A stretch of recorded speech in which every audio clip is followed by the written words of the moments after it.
I did take a COVID test today. I'm negative, but I do have a little scratchy throat. So I just wanted to make mention of that. So keep your distance. So the book of Job is considered a part of the wisdom literature of what we consider the Old Testament or the Hebrew Testament. It is in conversation with multiple other books of wisdom. So it's a part of Psalms, Proverbs, Ecclesiastes, and Song of Solomon. So if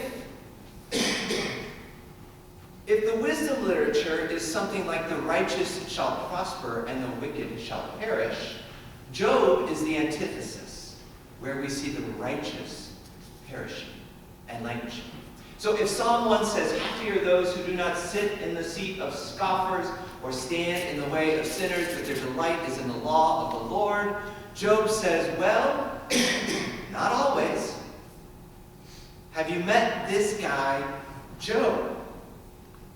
And one thing that I think is worth mentioning, a part of our religious landscape and even our cultural conversation, that even within Scripture, this is not a religious diatribe as much as it is a religious conversation.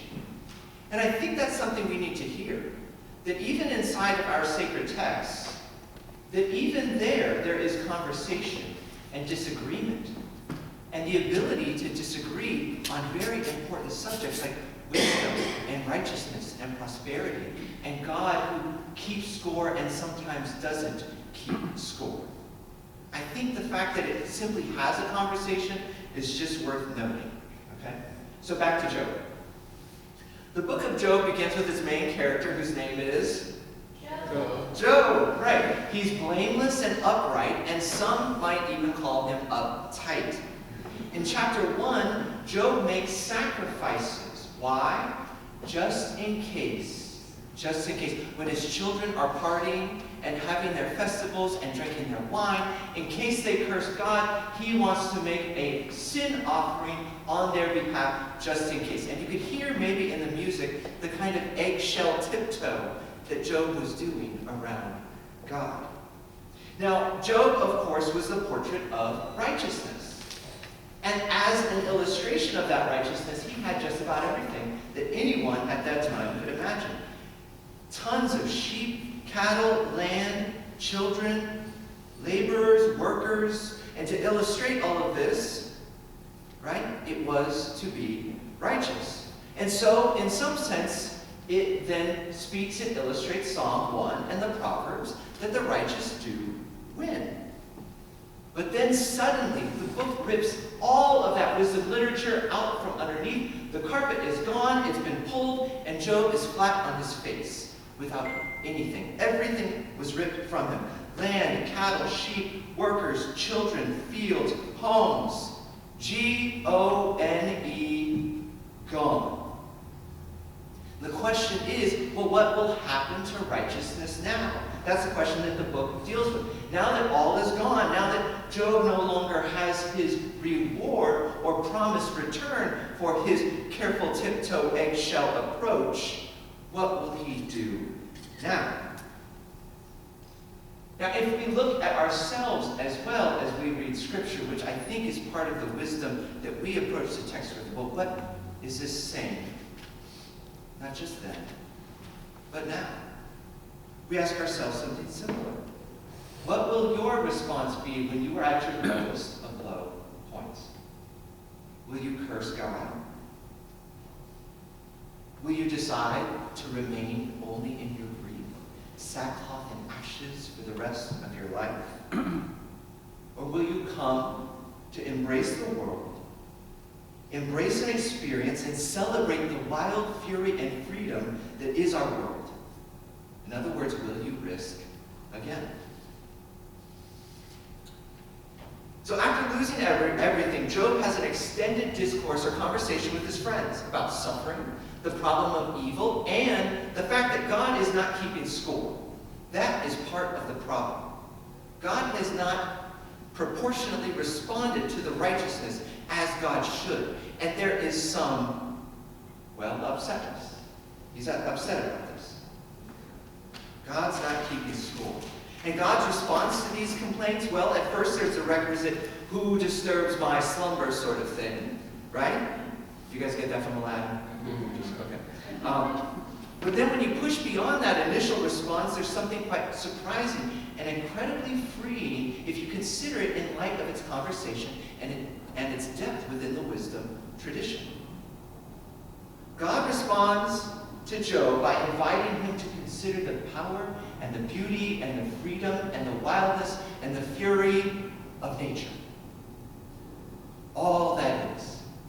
Raindrops that fall in uninhabited lands, oceans with their torrents, and then the wild creatures. Now, something that's worth noting is as God is sort of identifying the wildness and the fury of this world and this life, there's not a single animal that Job owns that's named through all of chapter 38 to 42 in God's response. Job has cattle, sheep, camel, lamb, ox, not lamb.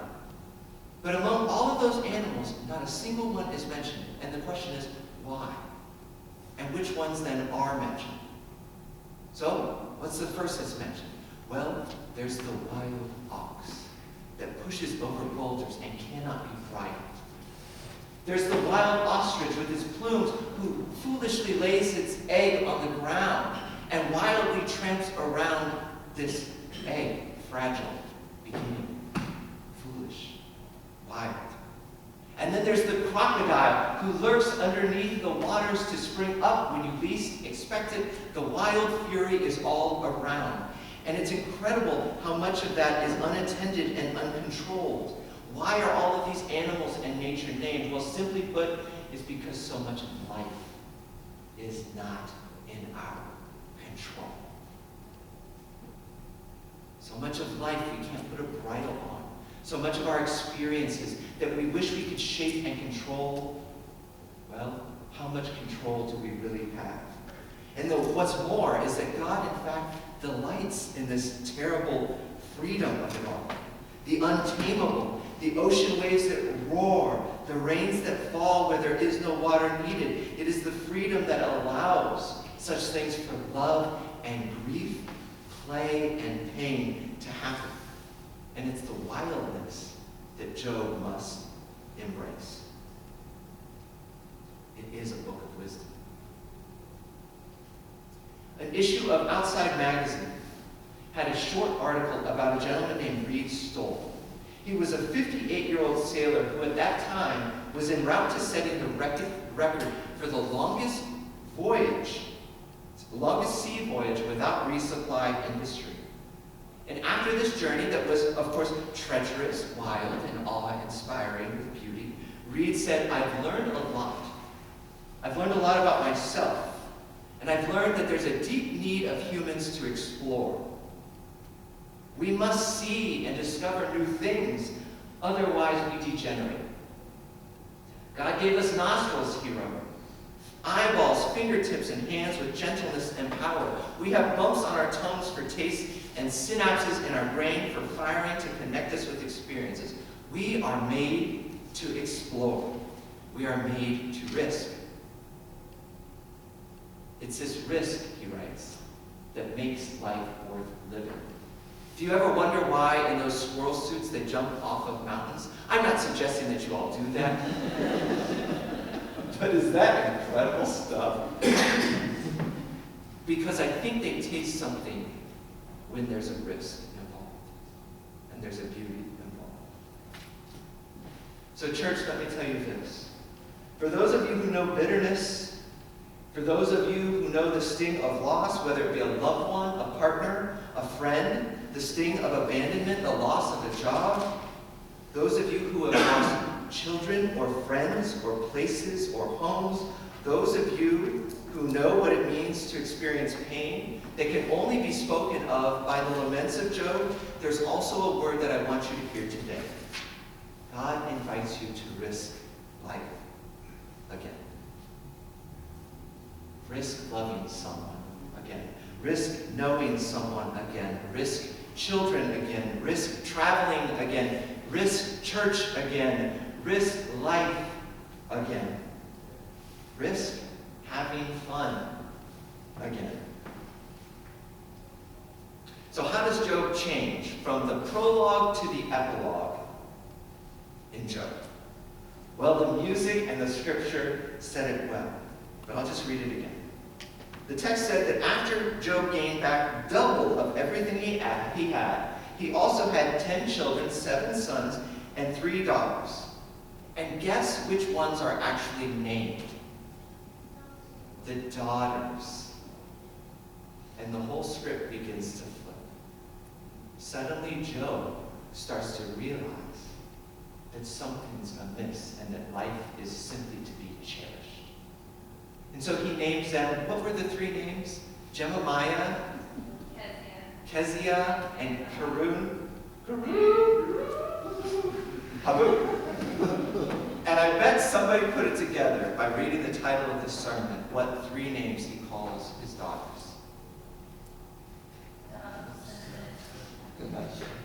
Dove, cinnamon, and eyeshadow. No, were those common names at that time? No, not at all. They were just as ridiculous then as they are today. Dove, cinnamon, and eyeshadow. And I shouldn't, Gwyneth Paltrow, apple, that's pretty cool. But anyway, the point is, he starts to learn to live, to celebrate.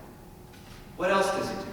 Well, in chapter 1, we see him cleaning up all of his children's messes, making sacrifices, making sure God is okay, that God is appeased.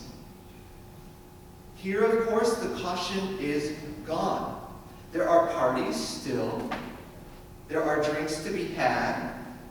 And in Job 42, after his loss, after his grief, not only does he name his daughters and doesn't name his sons, he also offers them what?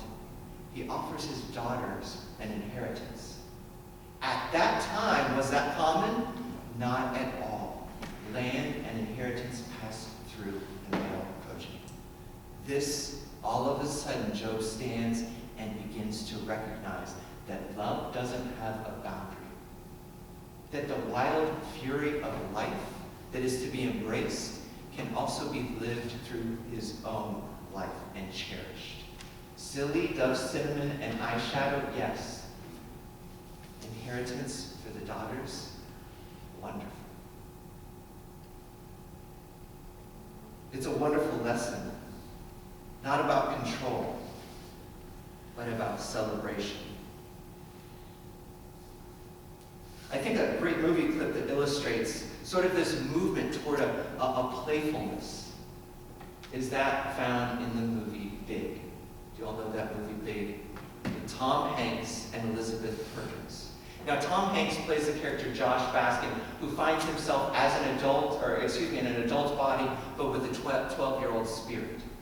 And he kind of unknowingly invites Elizabeth Perkins' character up, Susan is her name, up to his New York apartment. He has this wonderful corner New York apartment that is huge. It's filled with what? Does anybody remember? It doesn't have a dish in sight.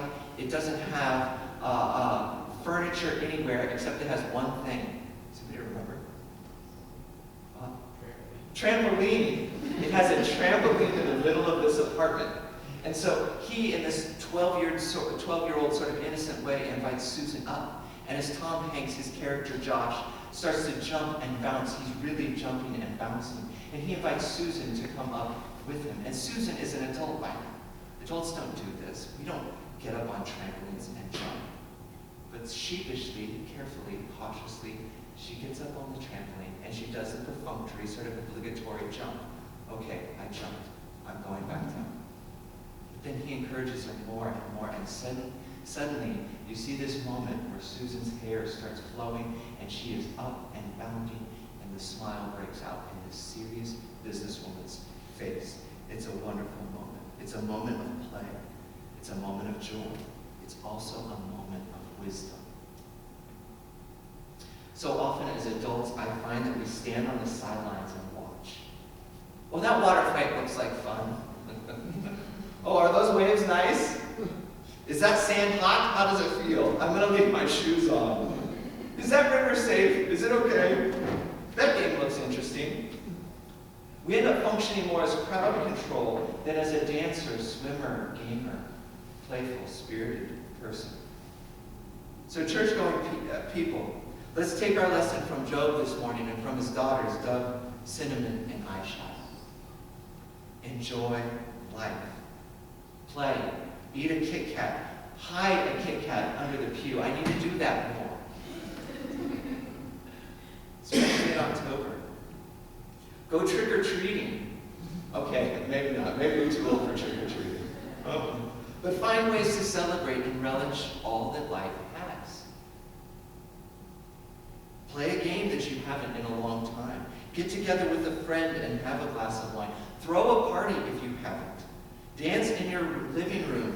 Wrestle with your children or grandchildren. Heck, wrestle with your partner. Who knows what can happen?